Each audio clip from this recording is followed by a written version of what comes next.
Eh ben, merci Sarah, merci Richard, merci à ton équipe pour l'invitation. C'est vrai que sur les monochoriales, vous n'aviez pas tellement le choix de toute façon, hein, mais en tout cas, merci. Donc, j'ai le plaisir de vous parler des complications des grossesses monochoriales. Et donc, c'est un sujet qui est très important, effectivement, puisque ce sont des grossesses qui sont à haut risque. Les complications qui sont liées aux monochoriales sont liées à l'architecture du placenta. Et il est démontré qu'un dépistage et une surveillance adaptée améliorent le pronostic. Il faut que la prise en charge soit multidisciplinaire et spécialisée, et j'insisterai particulièrement sur l'importance du réseau ville, hôpital et centre de compétences. Alors tout d'abord, effectivement, importance du diagnostic précoce de grossesse, le diagnostic de chorionicité. Alors, vous avez vu, on en a déjà un petit peu parlé avec le topo de Nicolas. Les recommandations de la CNEOF 2023 et même les recommandations précédentes insistaient déjà beaucoup sur l'importance du diagnostic de chorionicité dès la fin du premier trimestre de la grossesse. C'est un prérequis indispensable, et donc pour savoir si on peut continuer le topo, on va faire un petit quiz. Alors, cette grossesse, est-ce qu'elle est bichoriale, monochoriale? Est-ce que vous ne savez pas?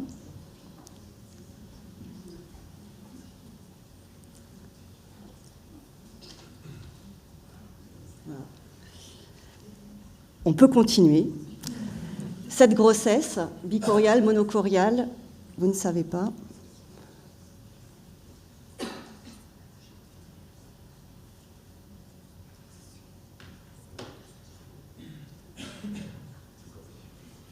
Il y a des petits doutes quand même. Celle-ci?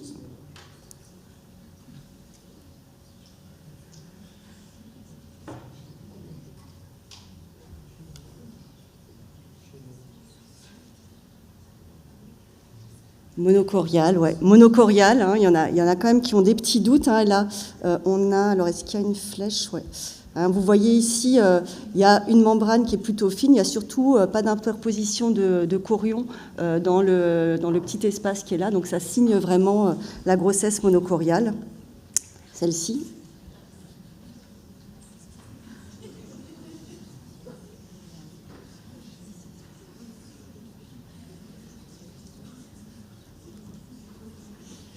C'est une monochoriale, hein, ceux qui ont répondu autre, c'est des jumeaux conjoints, mais les jumeaux conjoints, c'est des grossesses monochoriales. Qu'est-ce que vous pensez de cette image-là ?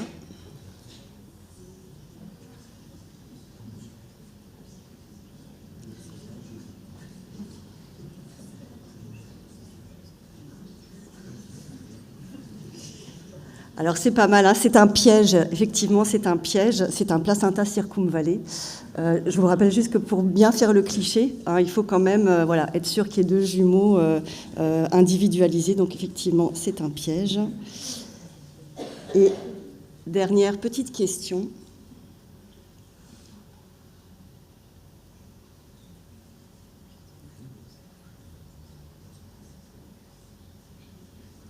Voilà, vous n'avez pas bien écouté avant. C'est effectivement une monochoriale, mais vous ne pouvez pas l'affirmer puisque vous n'avez pas les deux jumeaux qui sont visualisés. Voilà. Alors c'est vrai que quand on fait une écho du premier trimestre, il faut pouvoir clicheter la chorionicité et puis le garder dans votre dossier, éventuellement le donner à la patiente si jamais elle est amenée à consulter un autre praticien ou si jamais elle est adressée pour une complication de grossesse. Pour autant, Nicolas a raison quand même de dire qu'il faut remettre en question la chorionicité. Il y a des raretés d'anastomose sur des grossesses bichoriales, donc il faut quand même toujours remettre en question ce qui a été dit avant et bien regarder le cliché qui a été fait au premier trimestre. Donc voilà, on va continuer le topo. Donc les grossesses monochoriales, effectivement, ce sont des grossesses qui sont rares. Hein, c'est 0,4% de l'ensemble des grossesses.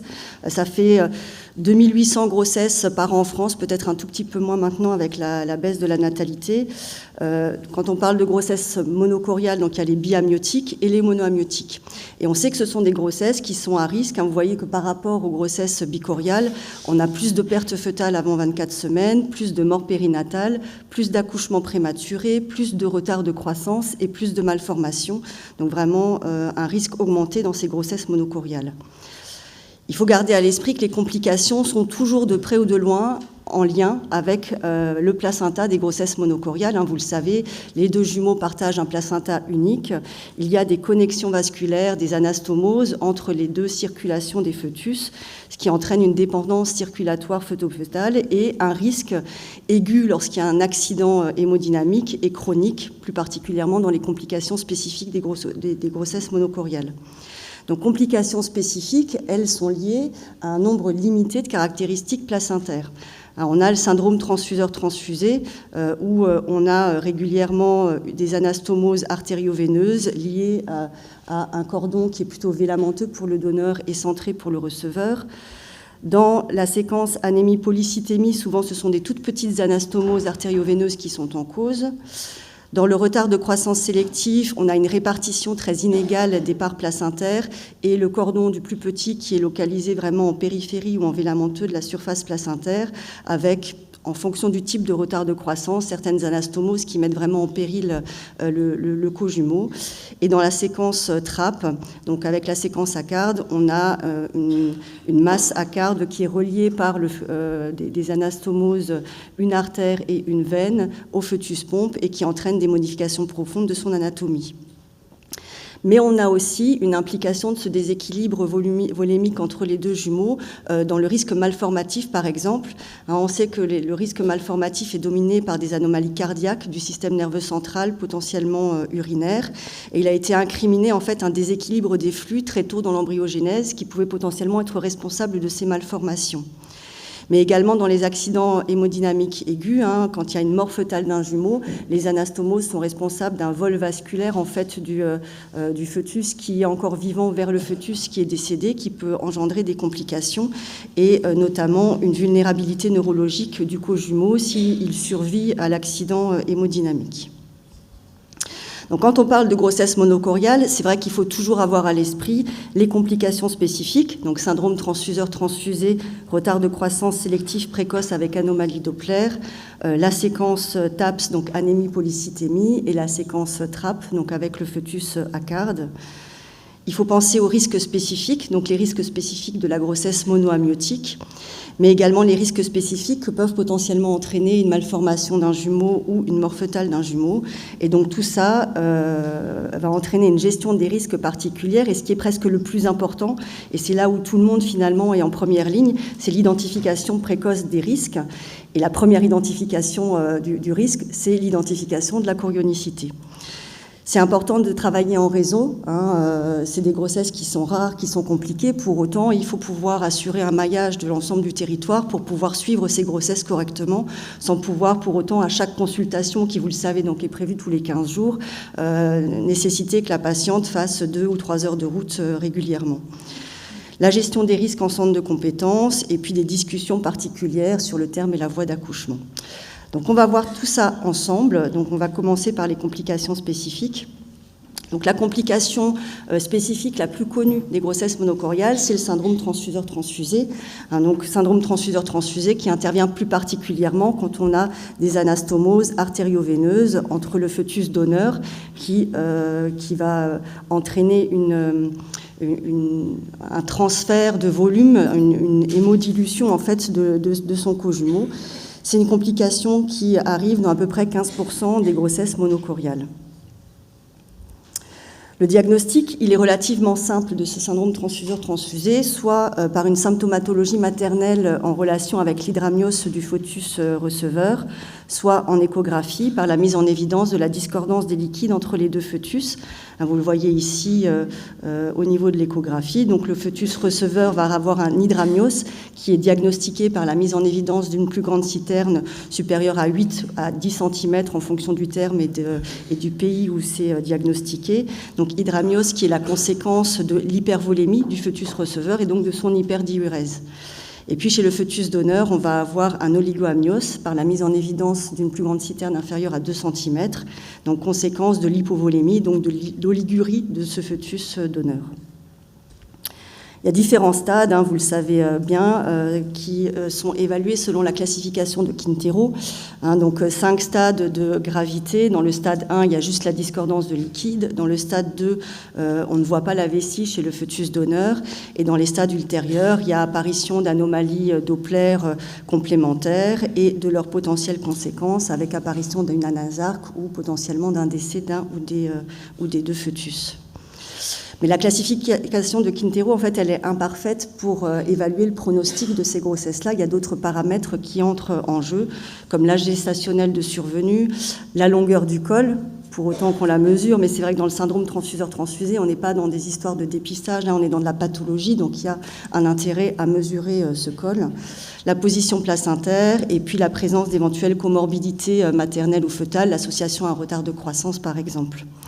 Et puis, il faut garder à l'esprit que la rapidité d'évolution, elle est variable. Et on a parfois des stades qui évoluent très rapidement. On est appelé pour un stade 1 et puis on la voit 3 jours après, on a un stade 4. Et puis des stades qui évoluent de façon extrêmement lente, où parfois même l'indication opératoire est difficile à poser puisqu'on a l'impression que les choses ne bougent pas tellement. Dans le syndrome transfuseur-transfusé, en termes de prise en charge, les choses sont relativement bien admises et standardisées. Il y a un gold standard qui est la bichorionisation en fœtoscopie laser selon la technique de Solomon. Alors, en quoi ça consiste ? Ça consiste à mettre une caméra, donc un fœtoscope, dans la cavité amniotique du fœtus receveur, à essayer de localiser l'équateur vasculaire, c'est-à-dire l'endroit où se rejoignent les vaisseaux qui viennent du fœtus donneur et qui vont vers le fœtus receveur, et de les coaguler avec une petite fibre laser pour ensuite venir relier les différents points de coagulation et pour vraiment faire en sorte que chaque fœtus ait son propre placenta. D'où la notion de bichorionisation. Donc vous avez ici un petit film en live. Donc vous voyez ici qu'on est donc en fœtoscopie dans la cavité amniotique du fœtus receveur. On a repéré le cordon du receveur. On va ensuite repérer la membrane interamniotique que vous voyez ici toute fine, c'est le petit trait blanc qui est juste en bas. On a repéré un bord du placenta et là donc on va repérer les anastomoses artério-veineuses. Alors elles ont des petites différences de couleur pour savoir qui est l'artère et qui est la veine et donc on les coagule avec la petite fibre laser pour ensuite venir relier tranquillement ces deux petits points. Donc ça, c'est le gold standard. C'est vrai qu'il y a d'autres possibilités et particularités thérapeutiques en fonction des situations. On peut être amené à discuter d'interruption sélective de grossesse quand, par exemple, on a un fœtus en retard de croissance avec anomalie Doppler, où on a l'impression que de toute façon, quand bien même on bichorioniserait, les choses seraient difficiles pour ce petit. Et si la bichorionisation est difficile, on peut se dire qu'on a plus de chances d'avoir au moins un fœtus vivant quand on fait une interruption sélective de grossesse. Quand on a des termes très tardifs, on va préférer un amniodrainage parce que les vaisseaux sont très gros à coaguler et techniquement c'est plus compliqué. Dans les stades très précoces, comme les stades 1, on a tendance à surveiller de façon un petit peu plus rapprochée pour voir s'il y a une évolution ou pas. Et puis dans les stades tardifs, on peut discuter d'un accouchement. Et toutes ces particularités et possibilités sont décrites dans le protocole national de diagnostic et de soins qui a été publié début d'année dernière. Ensuite, la séquence anémie-polycythémie, donc c'est également une forme de transfusion fœto-fœtale, mais là, il ne s'agit pas de fluide qui est transfusé entre les deux fœtus, mais d'hémoglobine. Pourquoi ? Il y a encore certaines questions par rapport à ça. Ce qu'on a remarqué, c'est qu'effectivement, l'architecture placentaire était un tout petit peu différente. Et là, on ne retrouve pas de grosses anastomoses artério-veineuses, mais on retrouve des anastomoses artério-veineuses toutes petites, toutes fines, millimétriques. Et celles-ci sont responsables du syndrome. Parfois, le syndrome est difficilement diagnostiqué en prénatal et c'est en postnatal qu'on va faire le diagnostic avec la différence de couleur. Vous voyez qu'il y a un bébé qui est tout blanc, un bébé qui est tout rouge et cette différence de couleur se retrouve au niveau du placenta que vous avez en bas. Donc avec un placenta qui est tout blanc, qui est œdémacié à droite et un placenta qui est très polycythémique du côté gauche. Alors la séquence anémie-polycythémie, elle est plus rare de façon spontanée. Elle va survenir dans 2 à 5% des grossesses spontanément et dans 3 à 10% des grossesses qui ont été compliquées d'un syndrome transfuseur-transfusé et qui ont bénéficié d'un traitement laser, mais qui probablement a raté des petites anastomoses millimétriques parce que probablement elles n'étaient pas visibles, probablement comprimées par l'hydramiose du fœtus receveur. En règle générale, c'est une séquence qui apparaît plus tardivement, un 2e ou 3e trimestre de la grossesse, avec une médiane à 23 semaines d'aménorrhée. En termes de diagnostic, là, il n'y a pas de symptomatologie clinique maternelle particulière, c'est vraiment l'échographie qui va faire le diagnostic par la mise en évidence d'une anémie et d'une suspicion de polycythémie chez l'autre fœtus. Et cette anémie est dépistée par la technique de la mesure du pic systolique vélocitaire de l'artère cérébrale moyenne qui a été décrite il y a très très longtemps. Et donc le diagnostic en prénatal se fera par la mise en évidence d'une discordance dans les pics de ces mesures chez les deux fœtus, avec plus de 1,5 multiple de la médiane chez le fœtus qui va donner et inférieur à 1 multiple de la médiane chez le fœtus receveur, et l'absence de signes de syndrome transfuseur-transfusé. Donc c'est vraiment un syndrome qui apparaît en l'absence de toute anomalie discordante de liquide amniotique.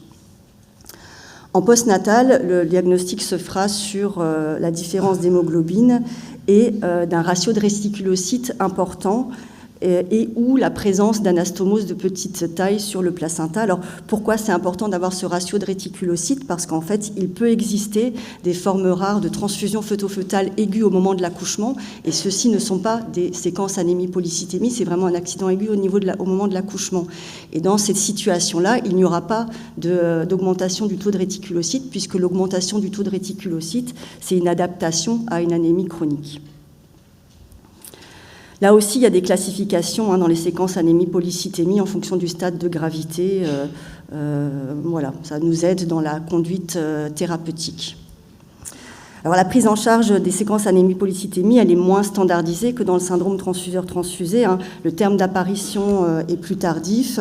Dans certains stades, qui vont être très précoces, peu grave, on aura tendance à plutôt surveiller. Et puis là aussi, il y a un certain nombre de facteurs qui vont intervenir pour nous aider à la décision. Et on a un certain nombre de possibilités thérapeutiques. Alors très clairement, le seul traitement étiologique, ce sera la photoscopie laser, mais techniquement, c'est plus compliqué puisqu'il n'y a pas l'hydramnios qui nous permet de rentrer dans la cavité amniotique. Donc on peut largement proposer une expectative dans les stades précoces, puisqu'on peut d'ailleurs avoir des résolutions spontanées dans 16% des situations. Un accouchement quand le terme est tardif. Quand les termes sont précoces, on peut discuter d'une transfusion in utero du fœtus donneur, parfois même d'une exsanguination du fœtus receveur. Et là aussi, l'interruption sélective de grossesse peut parfois être discutée. Donc globalement, dans les stades précoces et sévères, on va préférer une thérapeutique fœtale.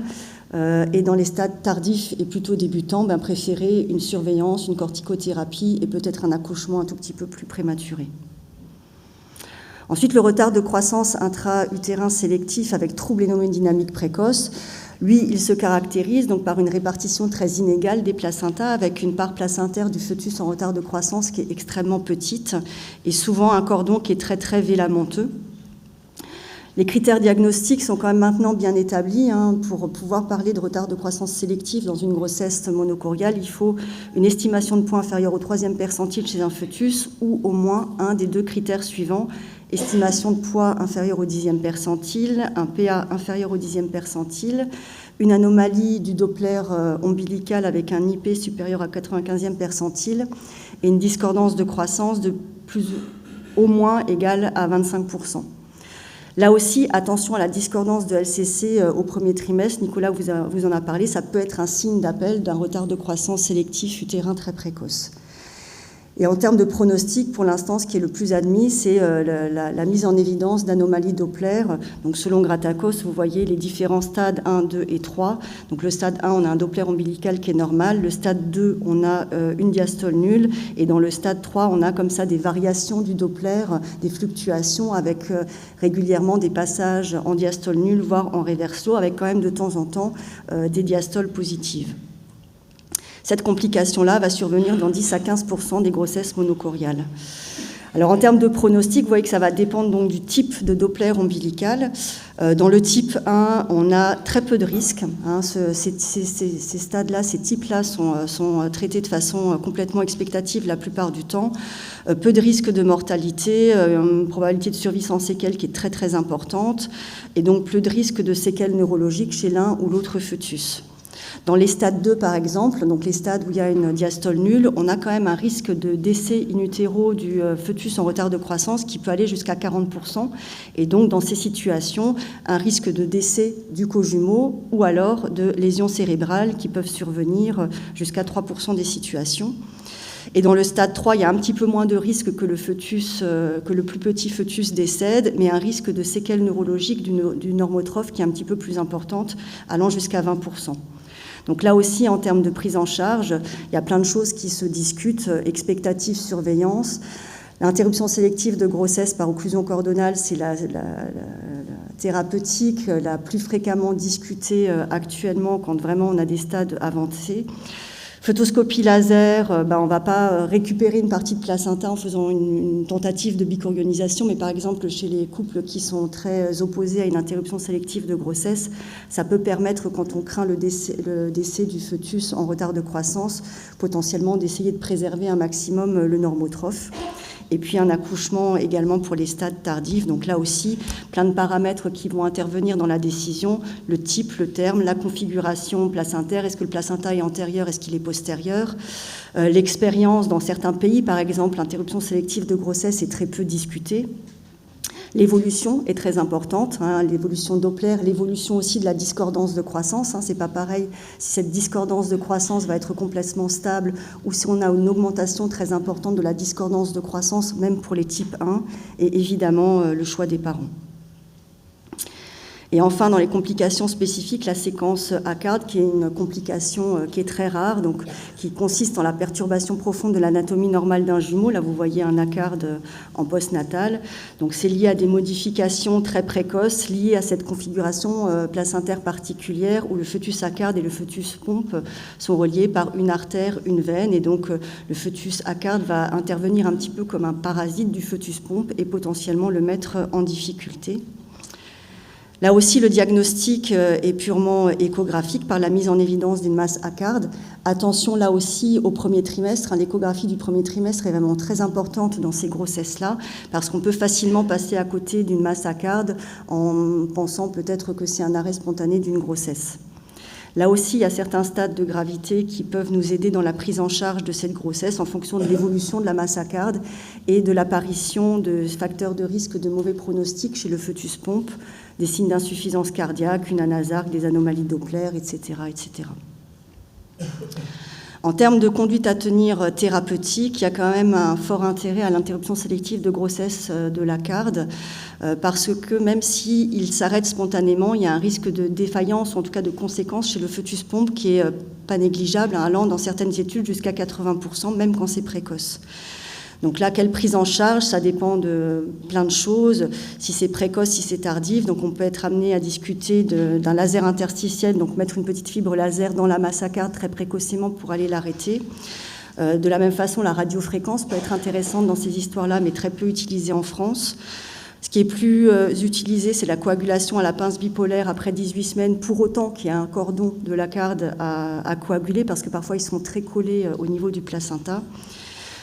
Et l'expectative dans certains pays aussi, si techniquement les choses sont compliquées et que la masse ACARD n'évolue pas tellement.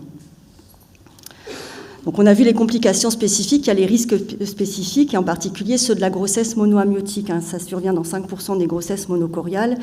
Et la complication la mieux connue, la plus courante, c'est celle de l'entremêlement des cordons, qui existe dans 100% des grossesses monoamniotiques et qui donc nécessite une prise en charge particulière de ces grossesses.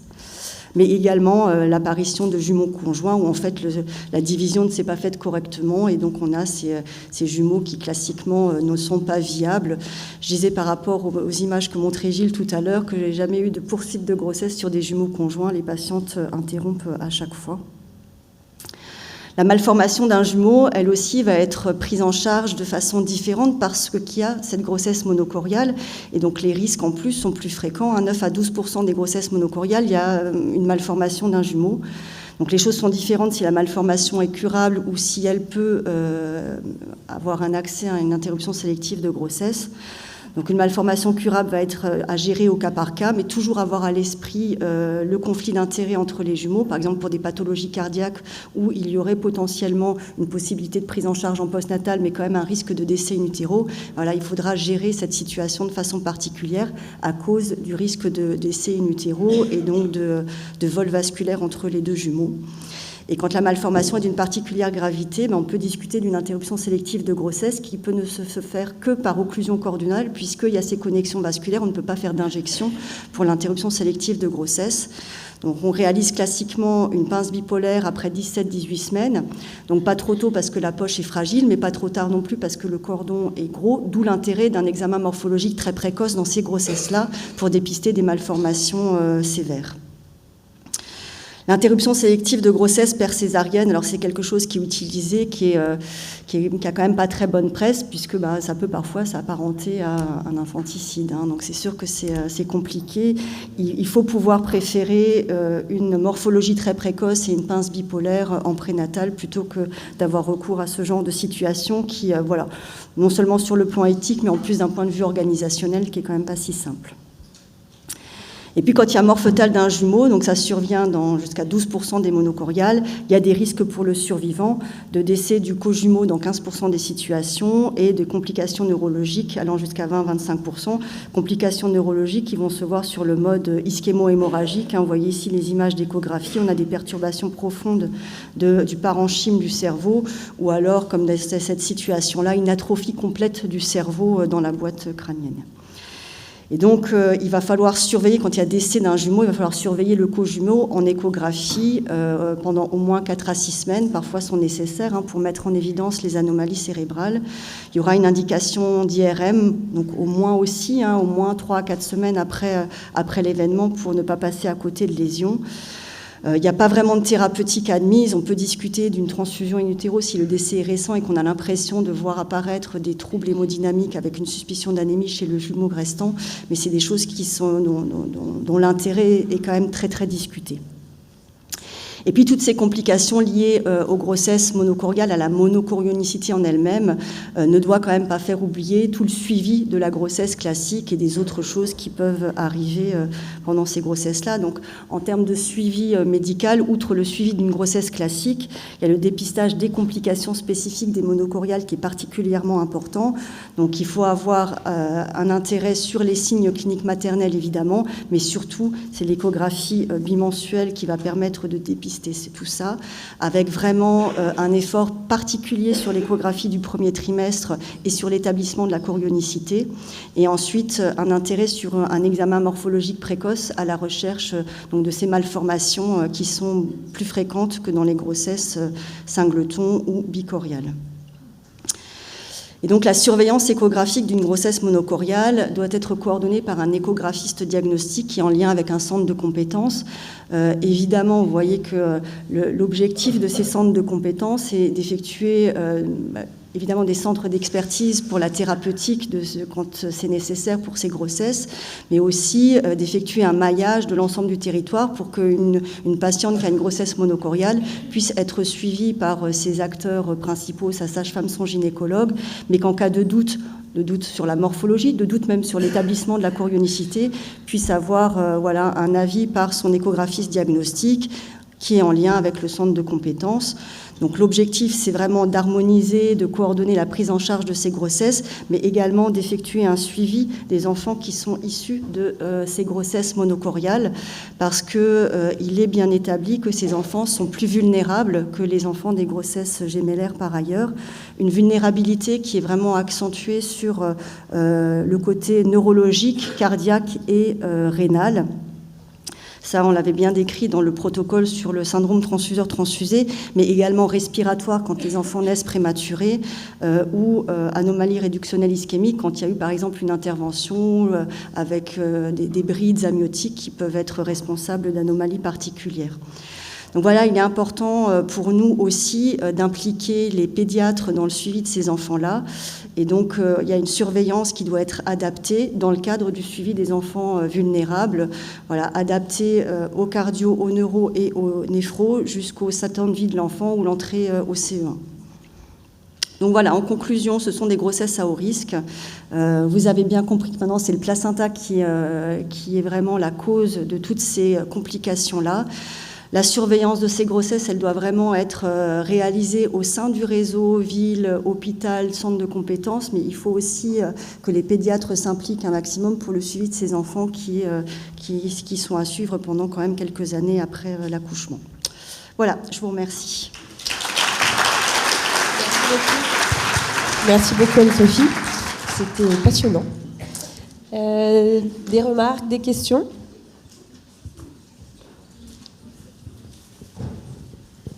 Eh bien, merci beaucoup Anne-Sophie, franchement pour ce topo, c'est un vrai plaisir de t'entendre parler. On a l'impression de voir une actrice américaine nous faire un topo.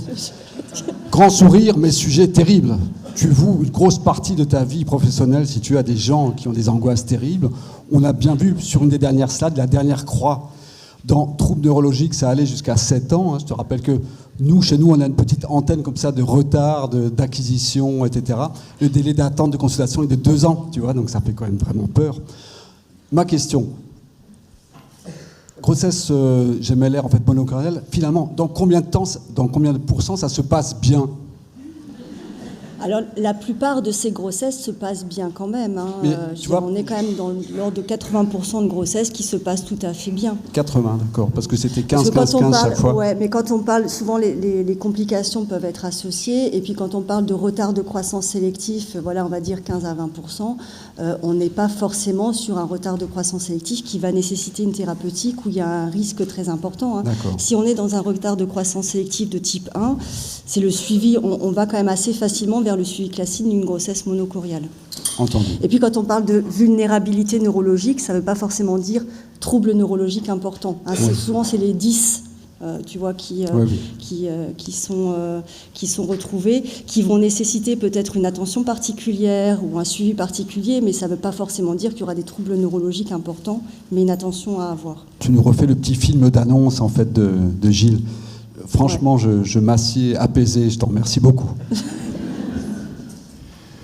J'avais une question. Merci pour la présentation qui était vraiment remarquable. Est-ce qu'on connaît la physiopathologie du Doppler type 3 dans les retards de croissance sélectifs ? Pourquoi il y a ces fluctuations ? Ça correspond à quoi ? On pense que c'est en lien avec une grosse anastomose artério-artérielle qui fait que finalement, il y a sans cesse un flux entre les deux. De temps en temps, le plus petit faiblit, voilà. Et il n'est pas bien, puis après il reprend un petit peu du dessus. Doppler type 3, dans quasi 100% des situations, on retrouve une grosse AA, effectivement, au niveau placentaire. Ouais. Et ce qui est problématique, parce qu'en fait, le RCU sélectif de type 3 ne va pas forcément se dégrader très rapidement, entraîner une mort in utero très rapide. Mais par contre, s'il y a une mort in utero, on a quand même de gros risques de lésions, parce qu'en fait, cette anastomose superficielle fait un vol vasculaire très rapide pour le jumeau qui est survivant. Mais parfois, on voit parfois des patientes qui ont un retard de croissance sélective, même type 2, type 3, où de temps en temps, il y a quand même une amélioration des Dopplers, où parfois on a l'impression que si elle ne veut pas d'interruption sélective de grossesse, si elle ne veut pas de thérapeutique, ou que la thérapeutique n'est pas possible, qu'on met vraiment en péril, et on est étonné parfois de voir que la grossesse se poursuit quand même de façon assez prolongée, alors qu'on avait imaginé que les choses se compliqueraient beaucoup plus rapidement. Anne-Sophie, j'ai une question sur l'intérêt des PSV pour le dépistage du TAPS. Sur les classifications, tu as bien remarqué, tu as réinsisté sur les discordances de PSV, et sur le seuil de différence de 0,5 môme. Vous sensibilisez les échographistes qui bossent avec vous. Typiquement, par exemple, si tu as un jumeau qui a 0,9 et un qui a 1,4, ils rapprochent leur surveillance, ils sont sensibles sur le delta de 0,5 il faut, alors, si tu veux, si on a juste cette discordance de 0,5, on est peut-être dans un stade très précoce, donc il faut rapprocher la surveillance. Est-ce qu'il faut d'emblée parler de TAPS si on n'a pas forcément plus que 1,5 et moins de 1 ? Je ne suis pas persuadée, mais il faut rapprocher la surveillance. Rapprocher la surveillance, oui. Ok.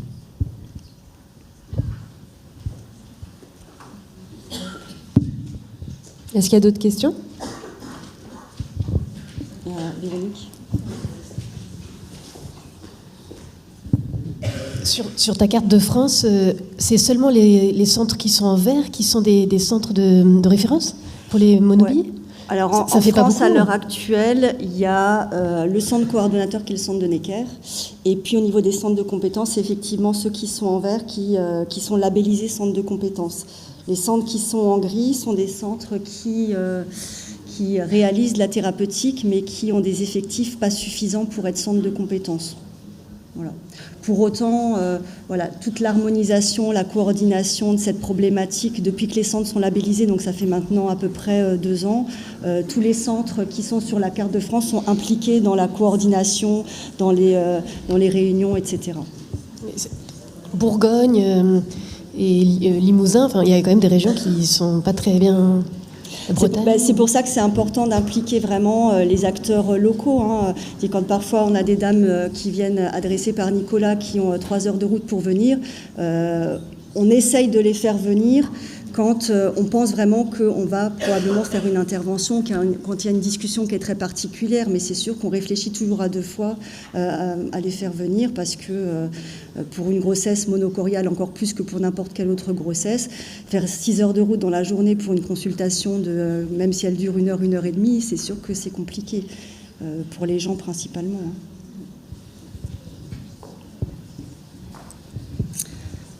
C'était tout. Bon, merci beaucoup.